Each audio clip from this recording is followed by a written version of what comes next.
¿Cómo va Dios a arreglar los cimientos de nuestra vida? Respuesta corta.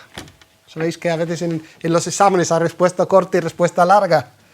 ¿Cómo va Dios a arreglar en un examen siempre haz la respuesta larga, ¿eh? Si haces la corta vas a sacar muy pocos puntos. ¿Cómo va Dios a arreglar los cimientos de mi vida? Respuesta corta, si le hago caso, se arreglan solos. Si yo hago caso a lo que Dios manda, los cimientos de mi vida se arreglan solos. Pero evidentemente en esta mañana vamos a hablar un poco de una respuesta un poco más larga. ¿Vale? Algunos estabais ya frotando las manos pensando ya vamos a casa a comer, porque tenemos la respuesta corta. No, vamos a hablar un poco una respuesta larga de cómo Dios arregla los cimientos de mi vida. Y quiero que leamos juntos dos textos. Primero en el Evangelio de Mateo,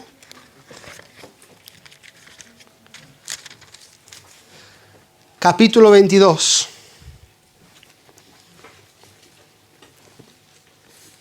Y el versículo 34, un texto, unos pocos versículos que se suelen conocer como el gran mandamiento, a veces se llama la ley real, en el sentido del mandamiento supremo, el más importante. Dice así el versículo 34, entonces los fariseos, oyendo que había hecho callar a los saduceos, se juntaron a una.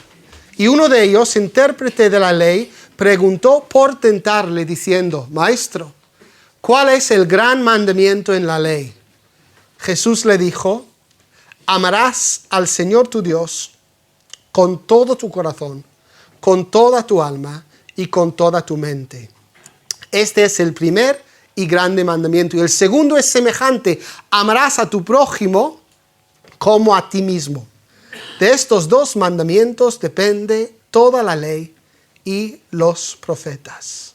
¿Vale? El mandamiento supremo, amar al Señor y amar al prójimo como a ti mismo. Vamos a un segundo texto. Ahora en el Antiguo Testamento, en el primer libro de Reyes, capítulo 17. Esto va a costar un poco encontrarlo, ¿vale? Después de los 5 libros del Pentateuco y alguno más, pues llegamos a los libros de Samuel y después los libros de Reyes. Primer libro de Reyes, capítulo 17.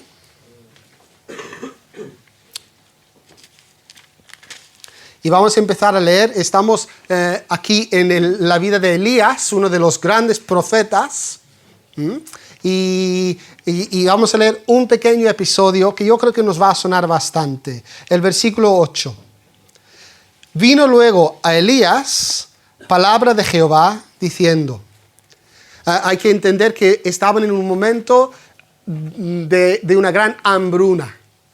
No había una sequía y no había comida ni bebida. Y levántate, dijo el Señor a Elías, vete a Sarepta de Sidón y mora ahí. He aquí yo he dado orden ahí a una mujer viuda que te sustente.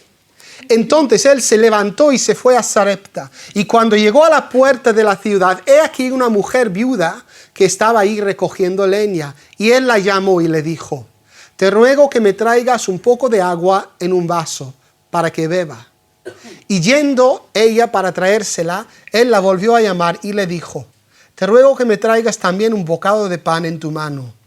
Y ella respondió, vive Jehová tu Dios, que no tengo pan cocido, solamente un puñado de harina tengo en la tinaja y un poco de aceite en una vasija. Y ahora recogía 2 leños para entrar y preparar para mí y para mi hijo, para que lo comamos y nos dejemos morir. Y aquí vemos el profeta cara dura. Elías le dijo, no tengas temor, ve como has dicho, pero hazme a mí primero de ello una pequeña torta cocida debajo de la ceniza y tráemela. Y después harás para ti y para tu hijo. Porque Jehová Dios de Israel ha dicho así, la harina de la tinaja no escaseará, ni el aceite de la vasija disminuirá, hasta el día en que Jehová haga llover sobre la faz de la tierra. Entonces ella fue e hizo como le dijo Elías, y comió él y ella y su casa muchos días. Y la harina de la tinaja no escaseó, ni el aceite de la vasija menguó, conforme a la palabra que Jehová había dicho por Elías. Que Dios bendiga su palabra, ¿vale? Dos textos que no parecen tener mucho en común, ¿vale? También bastante de la palabra de Dios, pero siempre nos viene bien leerlo y escucharlo. ¿Qué tienen en común estos dos textos en cuanto a lo que nosotros estamos hablando? ¿Cómo va Dios a arreglar los cimientos de mi vida? Los dos textos enfatizan la gran importancia que hay en anteponer a los demás a uno mismo. Y esto para mí es el paso más allá que vamos a hablar en esta mañana. Yo paso mi vida mirando las grietas de mi propia vida, intentando arreglar las cosas, pero si yo quiero dejar que Dios arregle los cimientos, una de las cosas, no es la única, pero es una de las claves, yo creo que más ignoradas, una de las cosas que yo tengo que hacer es anteponer a los demás a mí mismo. En el primer texto lo hemos visto como mandamiento para agradar al Señor. Por así decirlo, lo hemos visto de forma teórica. ¿Cómo podemos cumplir con la ley? Jesús ha dicho en otro momento que nadie puede cumplir con la ley. Llegaremos dentro de un momentín. Pero aquí contesta a los fariseos. Hay que amar a Dios con todo tu corazón y hay que amar a tu prójimo como a ti mismo. Ahora, en el otro texto que hemos leído, hemos visto de una forma práctica como esta mujer, en una situación penosa, en una situación de gran necesidad, es animada a anteponer la necesidad de otro por delante de la suya propia. ¿Y cuál es el resultado? En realidad, hacer esto le salva la vida. Es que trae vida, trae salvación. Nosotros debemos preocuparnos no tanto de nosotros mismos, sino de los demás. Y lo que yo quiero dejar en tu corazón en esta mañana, tenemos bastantes cosas tenemos que intentar matizar esto un poco, pero cuando nosotros nos preocupamos de los demás en vez de nosotros mismos, incluso en nuestra necesidad, es cuando Dios realmente tiene vía libre para poder arreglar los cimientos de nuestra vida. Mientras yo estoy mirando mis grietas e intentando arreglar cosas que son solamente síntomas, es que no dejo lugar para que Dios pueda hacer su obra en mí. Pero cuando yo empiezo a mirar a mi alrededor y ver la necesidad que hay y pongo manos a la obra, pues realmente mis cimientos empiezan a arreglarse solos. Porque estoy agradando al Señor y estoy haciéndole caso. Tengo 3 preguntas muy sencillas en esta mañana en cuanto a anteponer las necesidades de los demás a las mías propias. La primera pregunta es, ¿dónde debe ocurrir esto? ¿Dónde debe ocurrir que yo pienso primero en los demás en vez de en mí mismo? La respuesta es en todo momento y en toda circunstancia. En todo momento y en toda circunstancia yo debo dar prioridad a los demás. Aún en medio de mi necesidad más apremiante, igual sobre todo en medio de mi gran necesidad, yo debo de intentar mirar a mi alrededor y cambiar mi enfoque. En alguno de los textos del Nuevo Testamento, cuando Jesús, no es precisamente el que hemos leído nosotros, pero cuando Jesús habla del prójimo, viene la pregunta, ¿y quién es mi prójimo?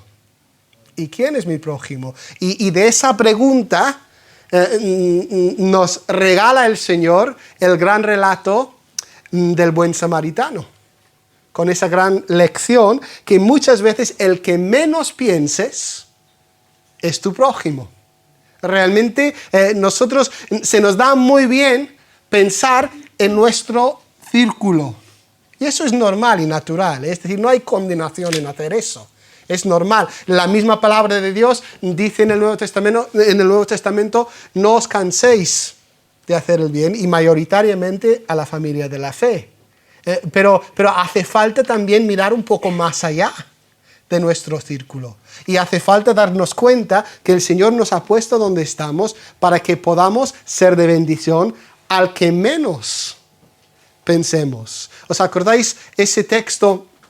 Creo que está en Mateo 25, ahora no me acuerdo, cuando se cuenta la parábola de un gran juicio entre las ovejas y los cabritos. No me acuerdo ahora de la palabra, como no he buscado eso, yo las palabras se me van, ¿vale? Pero me vais a perdonar si digo algo que no debo. Y dice Jesús, en cuanto lo hicisteis al menor de estos mis hermanos, lo habéis hecho a mí. Y también dice, en cuanto no lo hicisteis. Y ¿sabéis lo que es más interesante aquí? Es darnos cuenta que Jesús veía a todo el mundo como un hermano de él. A todo el mundo. Los grandes cristianos de la historia, además si habláramos de los grandes cristianos de la historia, para nuestra vergüenza, muchos no serían evangélicos. Digo para nuestra vergüenza en el sentido de que a veces pensamos que lo tenemos todo. Pero hay hermanos de otras ramas del cristianismo que han vivido las enseñanzas de Jesús y los que mejor lo han encarnado son personas que han entendido que cada persona a su alrededor es un hermano de Jesús y necesita que nosotros seamos capaces de extender la gracia de Dios. A Jesús le conocían como el amigo de sus amigos. ¿A que no? Nunca le acusaron a Jesús de ser amigo de sus amigos. Le acusaron de ser amigo de los pecadores. Y sin embargo, muchas veces nosotros, pues si hay algún hermano en la iglesia que es amigo de los pecadores, ¿qué hace mezclándose con gente así? Yo quiero estar con Oscar y Natalie, que no pecan nunca. Solo hay que verles la cara. Pero Jesús era amigo de los pecadores. Y nosotros tendríamos que hacer lo mismo. ¿Dónde debe ocurrir ese anteponer la necesidad de los demás a la mía? En toda circunstancia, en todo lugar. Muchas veces nuestra propia necesidad es más que justificable. ¿Sabéis? La viuda estaba preocupada más por su propio hijo. Yo creo que estaba más preocupada por su hijo que por su propia vida. Y sin embargo, lo que Dios le pide hacer es chocante y radical. Porque la economía del reino de Dios no tiene nada que ver con la lógica de este mundo. En todo lugar, en toda circunstancia, hay que anteponer la necesidad de los demás a la mía propia. Muy difícil, ¿vale? Vamos a la segunda pregunta. Ya sabemos dónde hay que hacerlo. La segunda pregunta, ¿cómo puede ocurrir esto? ¿Cómo puede ser posible que yo anteponga a los demás a mí mismo? Si estuviéramos hablando esto de uno a uno, estoy seguro que muchos de vosotros dirían, es que a mí no me sale. A mí no me sale. ¿Y sabéis cuál sería mi respuesta? Ponte de rodillas, arrepiéntate. No, ¿qué va? Yo te diría, a mí tampoco. A mí tampoco. Esto realmente nos sale muy poco a todos. Es verdad que hay personas que parece que tienen un don. Hay personas que parece que tienen un don, pero realmente, según la palabra de Dios, incluso aquellas personas que parecen tener un don para cuidar de los demás, no están haciendo lo suficiente si lo hacen solamente en sus fuerzas. No puedes hacer esto en tus fuerzas. En los dos textos hay algo previo que hace posible anteponer a los demás. En el primer texto, antes de amar a los demás, hay que experimentar el amor de Dios. Hay que amar a Dios, algo que solo nosotros solo llegamos a hacerlo como respuesta a sentir su amor en nuestro corazón. ¿Vale? Hay un pastor en Gales que no le he conocido en persona, pero escucho bastante sus sermones y leo algún libro que ha escrito, y él habla de amar al nivel que Dios exige. Él dice, hay que amar al nivel que Dios exige. Y es un nivel sobrehumano. En nuestras fuerzas no somos capaces. Pero si hemos tenido un encuentro con el Señor, si hemos sabido recibir el amor de Dios, empieza a ser posible. No tenemos tiempo en esta mañana para ver la primera epístola de Juan, que habla mucho de la relación de recibir el amor de Dios y amar a los demás. Y dice cosas muy graves. Dice, si nosotros no amamos a los demás, no hemos conocido a Dios. Dice que si amamos a Dios pero no amamos a nuestro hermano, somos mentirosos. Palabras ya mayores. Entonces esto se trata de cosas serias. Yo no puedo amar a los demás como Dios me exige hacerlo si primero no tengo un encuentro con Él y con su amor. ¿Vale? Hay otra cosa en el segundo texto, en el texto de la viuda. ¿Qué es lo que viene primero antes de anteponer a los demás? Viene la promesa de Dios. Viene la palabra de Dios y su promesa de que Él está cuidando de nosotros. Él está cuidando de nosotros. Me hace pensar en algo que hablamos el domingo pasado, de saber dónde estamos, que nosotros estamos en la mano del Señor. Entonces, incluso aun cuando nuestra vasija se echa a perder, es más importante estar en la mano del Señor. Es fácil. Es fácil anteponer a los demás si tenemos seguro que estamos en la mano del Señor. Si tenemos seguro la promesa que el Señor nos ha dado. Es fácil, hermanos, no es un salto de fe. No es un salto de fe. Porque el Señor ha prometido. Él ha prometido cuidar de nosotros. Entonces nosotros debemos de actuar según sus promesas.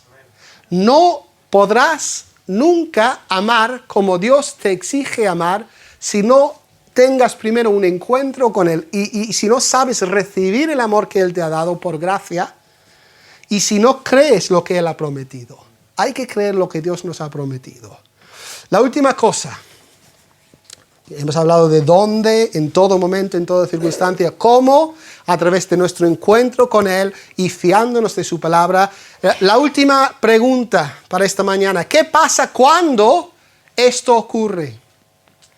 Cuando yo consigo anteponer a los demás a mi propia necesidad, ¿qué pasa? Y sencillamente, lo he dicho al principio, hermanos, hay un cambio de enfoque. Y hace falta un cambio de enfoque en nuestra vida. Si nosotros queremos dejar que Dios arregle nuestros cimientos, hace falta un cambio de enfoque. Hay un detalle en el relato de la viuda que la verdad que me llega un poco al corazón. Cuando Elías la pregunta o la pide que vaya a traerle una torta, ella contesta y dice, estoy en el versículo 12 de 1 de Reyes 17, dice así, ella respondió, vive Jehová tu Dios, que no tengo pan cocido, solamente un puñado de harina tengo en la tinaja y un poco de aceite en una vasija. Y ahora recogía 2 leños para entrar y prepararlo para mí y para mi hijo, para que lo comamos y nos dejemos morir. Hermanos, hay una depresión. No se me ocurre una palabra mejor en este versículo. Porque en cuanto a la viuda, su ánimo está ligada a la muerte. No sé si me puedo explicar aquí bien. Su situación es terrible, pero ella se ha entregado a esa situación. Claro, es muy fácil decir que tendría que ser más fuerte. No voy por ahí. Hablo de su estado de ánimo. Está como ligada a la situación de muerte que ella está viviendo. Me hace pensar, ¿os acordáis otro relato en el Antiguo Testamento cuando Agar, la segunda mujer de Abraham, pues es echada de casa con su hijo Ismael y se pone ella pone al niño en un sitio del desierto y se pone a poca distancia y dice la Biblia cosas que, sobre todo sabiendo cómo sois las madres, uno no le entiende. Dice que se sentó en la arena para mirarle morir. Terrible. Está ligada a la muerte. Y sus circunstancias son reales. Pensemos un momentín en la viuda. El hambre es real. No se está quejando. Es real. Su dolor es justificable. Pero es mortal. Es mortal. Y hermanos, nosotros igual no estamos hablando en esta mañana de grietas relacionadas con la comida. aunque estemos viviendo una situación de crisis, damos gracias a Dios que todavía pues estamos comiendo, ¿vale? Y no tiene nada que ver con el sermón, pero una cosa que sí os quiero decir como iglesia, que en estos meses que las cosas van a empeorar, todos tenemos una responsabilidad ante el Señor de estar mirando los unos por los otros. ¿Vale? Porque hay mucho paro, hermanos. Y no, claro, no vamos a anunciar en el púlpito, el hermano está en paro. ¿Vale? Pero parte de algo de formar parte del cuerpo es que nos preocupemos los unos por los otros. ¿Vale? Entonces eso va aparte, no va con hoy, ¿vale? Pero tengámoslo en mente. Pero volvamos a la viuda. Una situación real, un dolor justificable, pero mortal. Y cuando nosotros tenemos ese tipo de sentimiento, únicamente nos matamos a nosotros mismos. ¿Me entendéis, no? No conseguimos matar a nadie más. Solo nos matamos a nosotros mismos. ¿Qué es lo que rompe la ligadura que la viuda tiene hacia la muerte? Dos cosas. La palabra de Dios. La palabra de Dios, su promesa rompe la ligadura. Y después anteponer a Elías a su propia necesidad. Y fíjate, el Señor a veces es ridículo. Yo me imagino que si yo fuera viuda sería una cosa muy rara. Si yo fuera la viuda y el Señor me manda un profeta, yo le diría, pero Señor, ¿qué te ha pasado? Este es hombre tuyo. Yo no tengo nada, dale de comer tú. ¿Y por qué tengo yo que dar de comer al profeta de Dios precisamente cuando no tengo nada? Pero es que es una prueba de fe en la promesa del Señor. Sabéis que no había pensado en esto, pero en la misma historia de Agar, cuando ella está mirando a su hijo Ismael, esperando que se muera, que se aparece.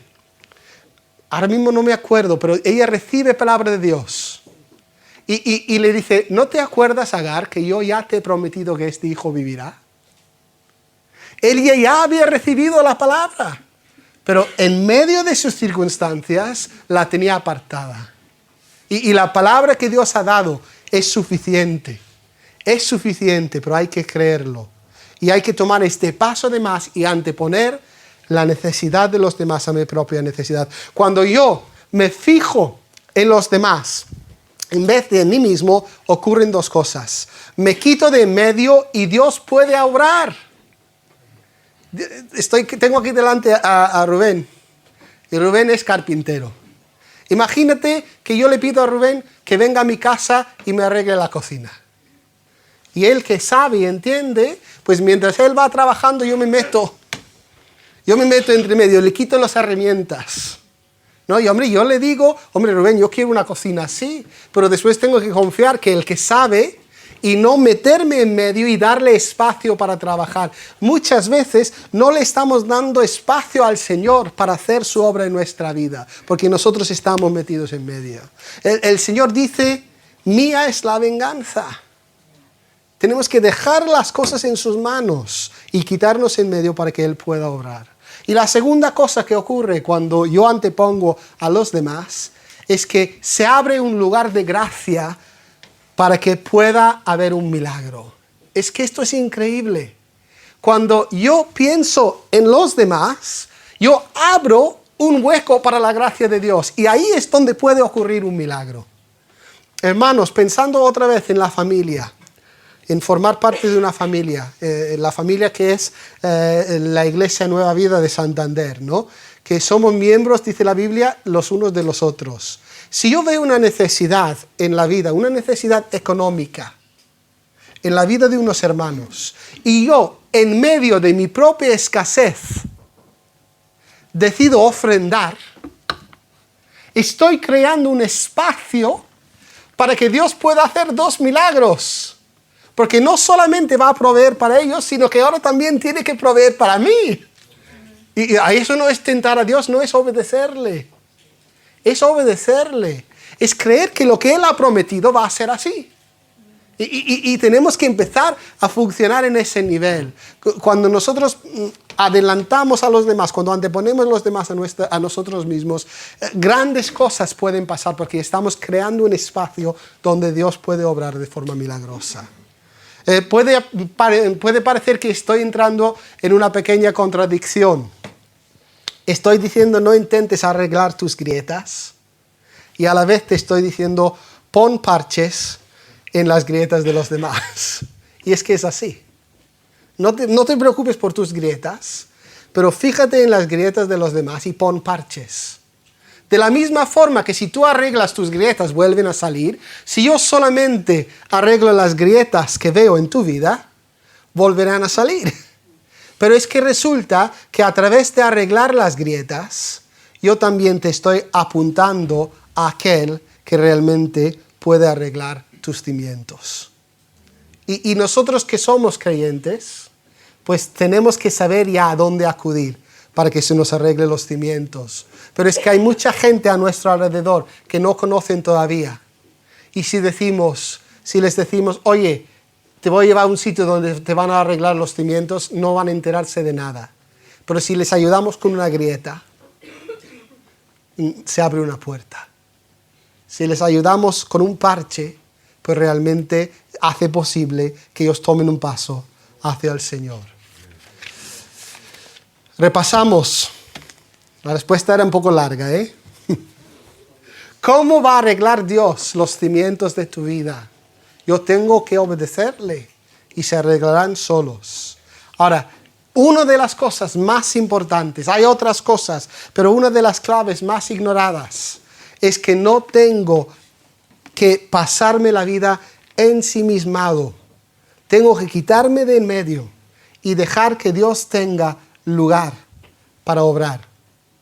Justo ahí donde yo tengo necesidad. Debe ocurrir en todo momento y en toda circunstancia. Hay tanta necesidad a nuestro alrededor, hermanos. A veces incluso de tanta necesidad, pues decimos que hay tanta necesidad que no merece la pena hacer nada. Qué bien nos queda la excusa. Qué bien nos queda la excusa. Pero hay tanta necesidad, gente con dolor, gente que necesita sentir la mano de Jesús a través de tu mano. Sentir la palabra de Jesús a través de tu boca. Es que igual no va a haber otra manera de que lo sientan. Pues ¿cómo puede ocurrir? Solamente si nosotros aceptamos y recibimos el amor de Dios y si estamos dispuestos a amar al nivel que Dios exige. Hay que amar al nivel que Dios exige. Y cuando lo hacemos, cuando cambiamos de enfoque, pues realmente al quitarnos de en medio, Dios va a obrar en nosotros y vamos a abrir lugares de gracia donde los milagros puedan empezar a ocurrir. Que el Señor nos bendiga, pero para que seamos bendición. ¿Sabes? Porque es que nos bendiga para nosotros ya lo tenemos garantizado. Pero que nos bendiga de tal forma que no descansemos